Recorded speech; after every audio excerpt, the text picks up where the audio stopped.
창세기 34장 18절부터 31절 말씀을 보겠습니다.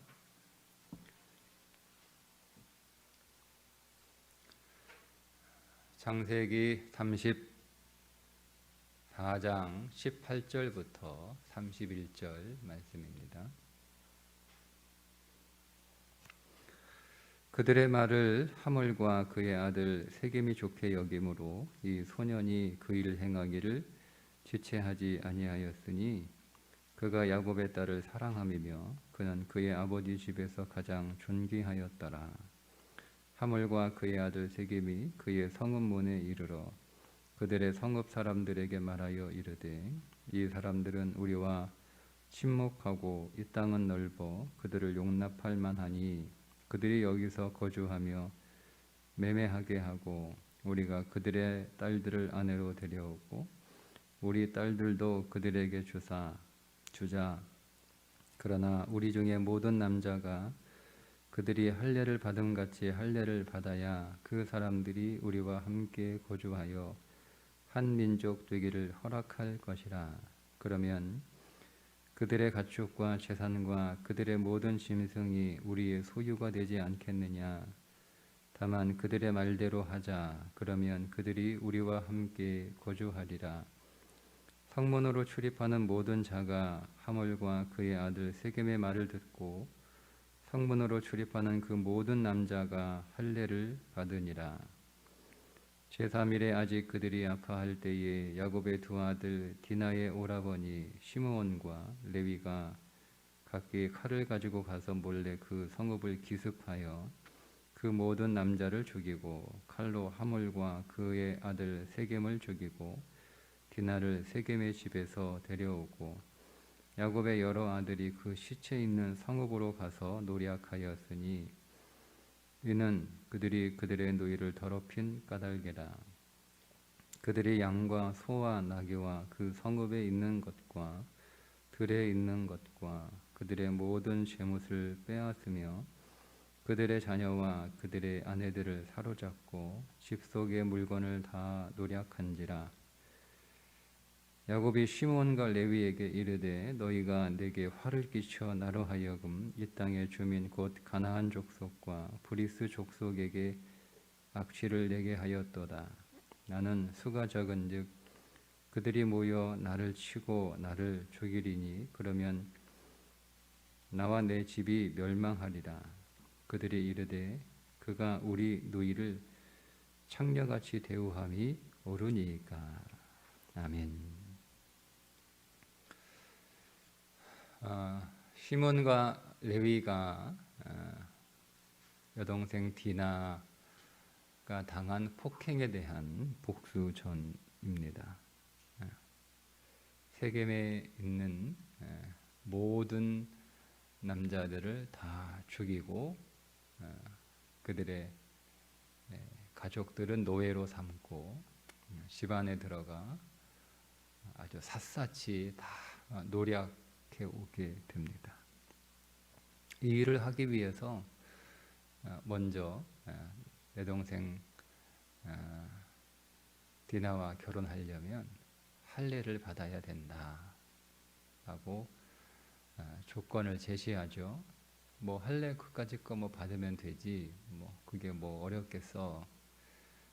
그렇게 생각한 세겜이 그렇게 하겠다라고 돌아가서 자기 성읍 사람들에게 우리가 저 이스라엘 족속 사람들과 서로 혼인하게 되면 그들이 가진 것이 다 우리 것이 되지 않겠느냐. 그러니까 우리가 할례를 받아야 혼인한다고 하니까 우리 할례 받자. 할례 받으면 저 사람들 거 다 우리 거 된다. 이제 그렇게 설득을 해서 사람들이 들어보니까 그거 할례 뭐 받는 거 뭐 어렵다고, 그거 할례 받아서 저들의 것이 다 우리 것이 되면 그거 뭐 더 좋은 거지. 그래서 할례를 다 받잖아요.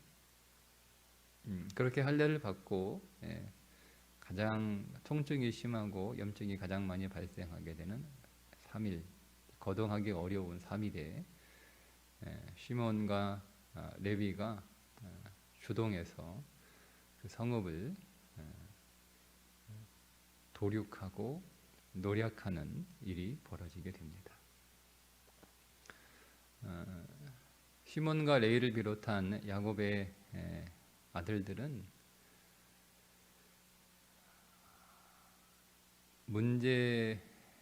문제가 세겜 사람들이라고 생각을 한 거예요.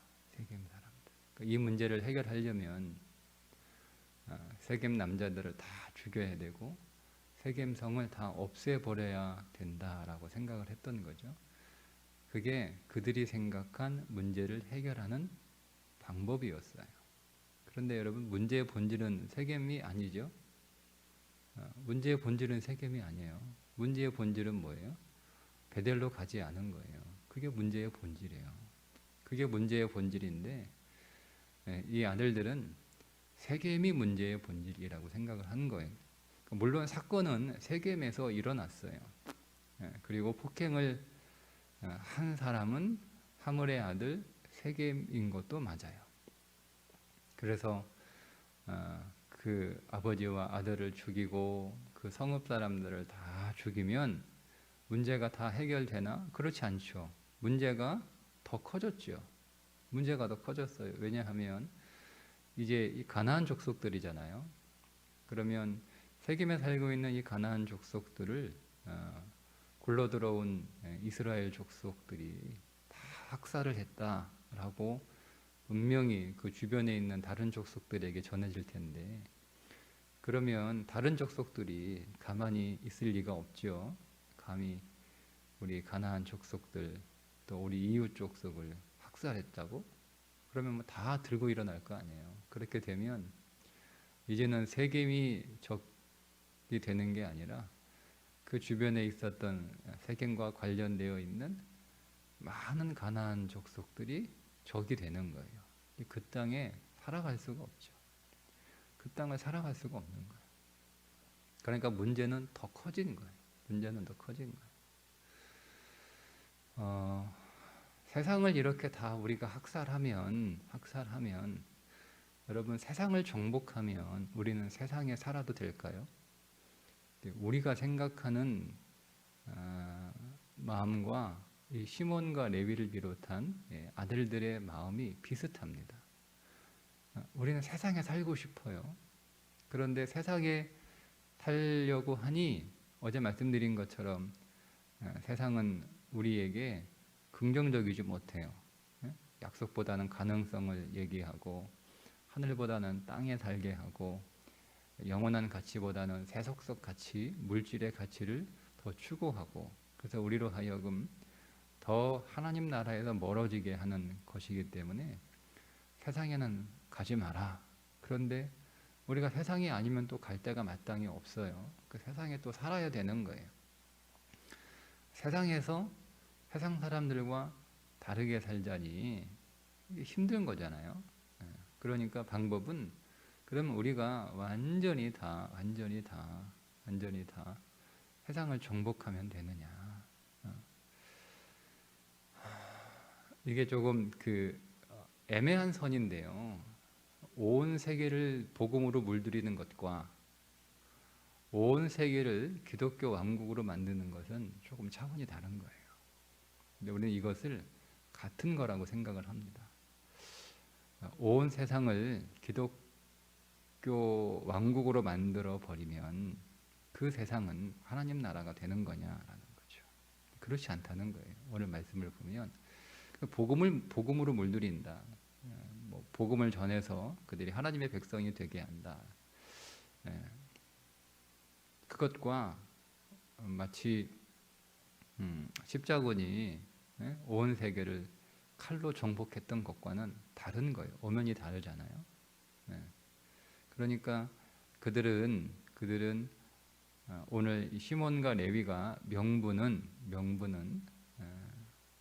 폭행을 당한 디나의 명예를 회복하고, 그로 인하여 한 사람의 명예가 아니라 우리 족속의 우리 집안의 명예도 하니까 그것을 되찾기 위해서 한 것처럼 명분은 내세우지만 사실은 우리가 일이 되어가는 내용들을 오늘 읽어보면 첫 번째는 복수심이었고, 그리고 두 번째는 또 욕망이었어요. 그런 것처럼 십자군 전쟁도 명분은 뭐 하나님 나라죠. 명분은 복음이 전파된 곳에 이슬람 세력들이 들어와서 오히려 복음을 박해하고 그것과 싸워야 된다라면 명분인데, 그건 명분이고요. 명분이고요. 사실 속 내용은 그렇지 않죠. 근데 어쨌든 꼭 그것만이 아니더라도 우리가 세상을 이렇게 완전히 정복해서 기독교 왕국이 되면 그 세상은 살만한 세상이냐? 그렇지 않아요. 여러분, 세상은 우리가 정복해야 되는 대상이 아니고 나와야 되는 곳이에요. 나와야 되는 곳이에요. 세상이 정복하는 곳이 정복해도 되는 곳이라면, 정복해서 살 수 있는 곳이라면 굳이 하나님이 애굽을 나오라고 하실 이유가 없었겠죠.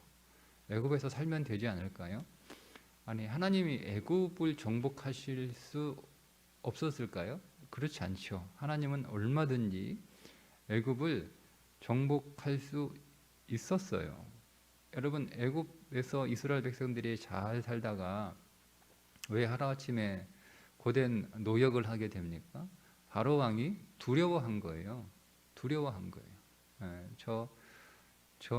그 히브리족들이 언제 우리 뒤통수 칠지 모른다. 그 애굽이 당시 이제 국제 정세 안에서 좀 힘들고 불리한 상황이었거든요. 계속 밖에서 공격해오고 전쟁하고 그런 일들이 있으니까, 그때 이제 이 히브리 그 족속들이, 히브리 민족 사람 숫자가 계속 늘어나고, 그러니까 이게 외부의 세력과 손을 잡으면 이제 안팎으로 우리가 공격을 당하니까 우리가 아주 곤란해질 수 있다, 이런 판단에서 아예 그냥 초장에 씨를 말라버리면 되겠다, 이런 마음으로 또 유아 학살도 지시를 하게 되고 고된 노역도 하게 한 거란 말이에요. 그러니까 그 정도로 애굽이 두려워하고 경계할 만큼 굉장한 세력으로 애굽에서 성장을 한 거예요. 거기다가 하나님이 작정하시면 애굽 다 하나님이 가나안 땅 정복하셨듯 애굽도 다 정복해서 거기서 살게 하면 좋잖아요. 가나안하고 애굽하고는 비교가 안 돼요. 가나안 땅은 젖과 꿀이 흐르는데 이게 젖과 꿀이 흐르는 거 맞아? 라고 할 정도거든요. 애굽은 진짜 젖과 꿀이 흐르는 곳이에요. 애굽은. 나일강이 있기 때문에 애굽은 정말 살기 좋은 곳이에요. 그러면 애굽을 정복하면 되죠. 왜 애굽에서 나와요? 그러니까 세상은 정복하는 곳이 아니라는 거예요. 그러니까 우리는 그렇게 되면 좋겠다, 그렇게 되면 충분히 살 수 있다, 이런 판단을 하는데 오늘 말씀은 그렇지 않다는 거죠. 일단은 우리가 우리의 마음 자체가 순수할 수 없어요. 세상을 사랑하기 때문에, 세상을 좋아하기 때문에 그 세상을 정복하면 되지라고 말하는 거지, 사실은 그렇지 않다는 거죠. 세상 정복이 아니라 우리가 그것들을 빼앗고자 하고 그것들을 소유하고 싶은 거예요. 그리고 두 번째, 더 큰 문제가 생겨요. 이거를 여러분 좀 더 본질적으로 보면 문제의 본질이 뭐냐라고 하는 거예요. 문제의 본질이 뭐냐? 문제의 본질은 세겜이 아니다. 문제의 본질은 베델로 가지 않은 것이 문제의 본질인 거예요. 하나님의 말씀에 순종하지 않고 하나님의 비전대로 살지 않는 것이 문제의 본질이지, 세겜 사람들이 문제의 본질이 아닌데, 단지 내가 세겜에서 폭행을 당하고 세겜 사람들이 우리 여동생을 폭행했다라는 그 현상적인 이유만으로 문제를 세겜에서 해결하려고 했던 것이 문제였던 거예요. 거기서 나와야 되는 거예요. 하나님이 문제를 해결하는 방식이 어떻습니까? 이제 내일 나올 텐데 하나님은 나오라는 거예요. 꼭 나와라. 그래서 하나님께서 주변에 있는 가나안 족속들을 두렵게 하시죠. 그래서 감히 이스라엘 공격하지 못하도록 하나님이 두렵게 조치를 취하세요. 자, 내가 두렵게 조치를 취했으니까 세겜에서 편안하게 살아라 이렇게 하지 않잖아요. 하나님이 두려움의 요소를 해결해 주셨지만 거기서 나오라고 하세요. 거기 나오는데 다 놓고 나오라는 거예요. 다 놓고 나오라. 가지고 나오라고 하지 않잖아요. 하나님께서 다 놓고 나오라는 거예요. 다 우상인 거죠. 다 우상인 거예요. 다 놓고 나오라는 거예요. 그리고 어디로 가라는 거죠? 베델로 가라는 거예요. 하나님의 비전으로 가라는 거예요. 여러분 우리도 세겜에 살고 있으니까 세겜 사람들이 우리를 폭행했으니까 우리도 세겜이 문제고 세겜 사람들이 문제인 것처럼 생각해서 세겜 사람들을 다 없애버리면 문제가 해결된다라고 생각해서 그렇게 행동하는 일들이 우리 안에 제법 있습니다. 근데 여러분 우리가 늘 질문해야 될 게 있어요. 본질이 뭐냐요? 본질이 왜 이렇게 되었는가? 이 일의 근본이 무엇인가? 근본을 살펴 아는 것이 매우 중요합니다. 우리는 자꾸 현상만 다뤄요. 현상. 그러니까 우리는 항상 질문을 해야 돼요. 질문을 해야 돼요. 지금 당장 힘든 이 현상, 지금 당장 어려운 이 현상, 지금 당장 괴로운 이 현상, 눈에 보이는 거, 이게 진짜 문제냐? 아니면 이 문제가 진짜가 아니라 본질이 아니라 다만 현상일 뿐이고 이것을 내 인생 안에서 문제로 겪게 되는 내 인생의 본질의 문제는 뭐냐? 본질의 문제는 뭐냐? 거기에 질문을 하셔서 그걸 찾아가야 되는 거예요. 그래야 해결이 돼요. 오늘 이 야곱의 집안의 문제의 본질은 세겜이 아니라 베델이었던 것처럼 우리도 우리 인생의 문제의 본질은 우리가 겪고 있는 어떤 현상이 아니라 본질적인 다른 문제가 있는 것은 아닌가를 살펴야 됩니다. 안 그러면 우리는 현상만 해결하면 되는 거예요. 현상하고 싸워서 현상을 이기든지 현상을 이길 수 없으면 현상을 떠나든지 뭐 그렇게 현상하고만 다투죠. 그런데 결국 현상을 우리가 해결하거나 현상을 떠나거나 현상을 없애버리거나 뭐 이렇게 할 수는 있어도 결국 또 다른 문제가 생기는 건데 그 문제는 더 큰 문제예요. 더 큰 문제가 생겨요. 이 집이 무거워서 이 짐을 내려놨더니 더 무거운 더 큰 짐이 우리 인생 위에 올려지는 것처럼 문제는 내가 지고 있는 짐이 문제가 아닌 거죠. 우리는 그게 문제라고 생각을 하는데 그게 문제가 아니에요. 본질이 뭐냐라고 생각해야 되는 거예요. 본질이 뭐냐. 물론 우리가 이런 실수와 실패의 과정을 통해서 인생의 본질을 찾아가는 그런 과정을 또 거치긴 해요. 그러나 가능하면 우리가 말씀 안에서 길을 먼저 찾는 게 더 좋죠. 굳이 우리가 시행착오 거치면서 실수하고 실패하면서 돌아갈 필요가 뭐가 있어요. 그냥 말씀이 성경이 우리들의 삶에 관하여 먼저 다 말씀해 주시잖아요. 성경 안에 나오는 모든 사람들의 이야기는 이미 우리가 살아야 될 모든 삶을 다 대신 살아준 사람이에요. 그러니까 우리의 인생이 이 말씀 안에 다 들어 있습니다. 그러니까 내 인생 안에 어떤 문제와 어떤 어려움들, 어떤 고민들 이 말씀 안에 다 있더라고요. 그 사람들이 내가 지나온 삶을 다 살았던 사람들이고 또 앞으로 내가 어떻게 결정하면 어떻게 되는지를 다 보여주는 사람들이에요. 그거 보면 되는 거예요. 자꾸 우리가 현상만 붙잡고 그 현상의 문제만 해결하려고 하지 말고 우리 인생의 문제의 본질은 무엇인가. 오늘 이 말씀 안에서 우리 다시 한번 더 고민하고 더 기도하고 더 찾아갈 수 있는, 그래서 오히려 문제 피하다가 더 큰 문제에 짊어지는 인생이 아니라 그냥 우리 인생의 본질의 문제. 그 본질의 문제는 결국 하나님과 나와의 문제예요. 결국 신앙의 문제예요. 네. 하나님 앞에서 우리가 들어야 될, 그러니까 종교적인 문제라는 뜻이 아니에요. 신앙의 문제, 종교적인 문제라고 말씀드리는 건 아니에요. 신앙의 문제는 종교적인 문제를 말씀드리는 건 아닙니다.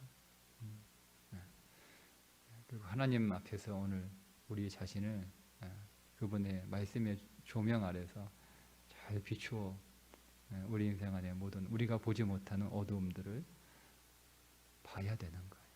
무엇이 내 인생 안에 어둠인가? 그분 안에서 하나님은 오늘 찾아오셔서 베델에 가지 않는 것이 너의 인생의 어둠이다 이렇게 말씀해 주시는 것처럼 내 인생의 문제의 본질은 무엇인가? 그것이 나의 마음일 수도 있고 또 나의 성품일 수도 있고 또 나의 기질일 수도 있고 여러 가지 이유가 있을 거예요. 그렇죠? 네. 아니면 내가 길을 잘못 정한 내 인생의 목적일 수도 있고 내가 잘못된 것에 의미와 가치를 두고 살았기 때문일 수도 있고 비전이 없는 것일 수도 있고 여러 가지가 있어요.